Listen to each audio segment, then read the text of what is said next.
एक दफा ना हजरत अबू बकर सिद्दीक और जनाबे उमर फारूक की ना किसी बात में शक्कर रंजी हो गई, इख्तलाफ राय हो गया। तो जनाबे उमर जरा डाढ़ी तबीयत के बंदे थे, डांट दिया अबू बकर सिद्दीक को। तो सिद्दीक एक बार नरम बंदे थे, माड़े दा की काम मोहम्मद नस जाना या रोना।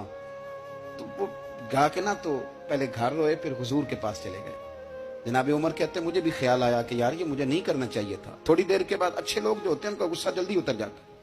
कहते मैंने जाके जनाबे सिद्दीक अकबर के दरवाजे पे दस्तक दी तो पता चला वो तो घर ही नहीं। मैं समझ गया, मैं डर गया, मेरी टांगे कांपने लगी। क्यों डर रहे हो उमर? फरमाने लगे इसलिए डर रहा हूं कि अबू बकर जब अपने घर नहीं होते तो दरवाजा रसूल पे हो। सारी बात तो सुना दी होगी।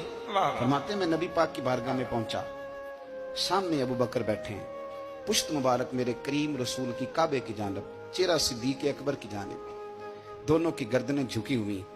जनाबे उमर पाक फरमाते हैं कि मैं बैठा था और सोच रहा था, सलाम ली, जवाब मिला, पर गर्दनें नहीं उठाई दोनों ने, मुकद्दस गर्दनें झुकी रही। मैं सोच रहा था कि अब हुजूर मुझे डांटेंगे तो मैं सिद्दीक के पैर पकड़ूंगा, मैं अली को सिफारिशी बनाऊंगा, मैं मिन्नत करूंगा, लेकिन कोई बोले तो बात बने ना। कहते जब देर हो गई, ये सुकूत भी बड़ा मुश्किल होता है। ओहो, अगर कभी वो चुप कर जाए तो ये भी बड़ा मसला है, महबूब भी चुप कर जाए।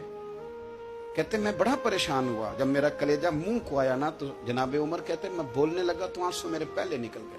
अल्लाहु अकबर। तो मैंने रो के कहा सोनिया भूल गया था, मैं गया था अबू बकर के घर माफी मांगने, पर ये यहाँ आ गए। ये मेरे दोस्तों, इसे मेरी तकरीर ना समझना, मेरे रसूल पाक के ये असल लफ्ज आपको किताब में मिलेंगे। आप तब खातिब निसाद उठा के देखें। जनाबे उमर कहते हैं मैंने अर्ज की हुजूर मैंने गलती समझ ली थी, मैं गया था अबू बकर के घर, हुजूर मैं भूल गया था। फरमाते हैं नबी पाक ने जब गर्दन मुबारक उठाई तो हुजूर की दाढ़ी आंसुओं से भरी हुई। और लफ्ज क्या थे? फरमाया उमर तुम मेरी खातर मेरे अबू बकर को माफ नहीं कर सकते थे? आप बात को समझे, ये नहीं फरमाया अबू बकर ने गलती नहीं की, फरमाया छोड़ नहीं सकते थे, तुम मेरी वजह से मेरे साहब को छोड़ नहीं सकते थे। फिर हुजूर ने फरमाया उमर ये सारा मक्का तलवारें लेके मुझे कत्ल करने आता था, यार ये अकेला था, इसने खोल के बाजू कहा था कि जो हुजूर तक जाएगा मेरी लाश से गुजर के जाएगा। पर मैं दुनिया भूल जाती है, मुझे याद है अबू बकर सिद्दीक ने माल भी दिया, औलाद भी दी, मेरी खातर छोड़ नहीं सकते थे।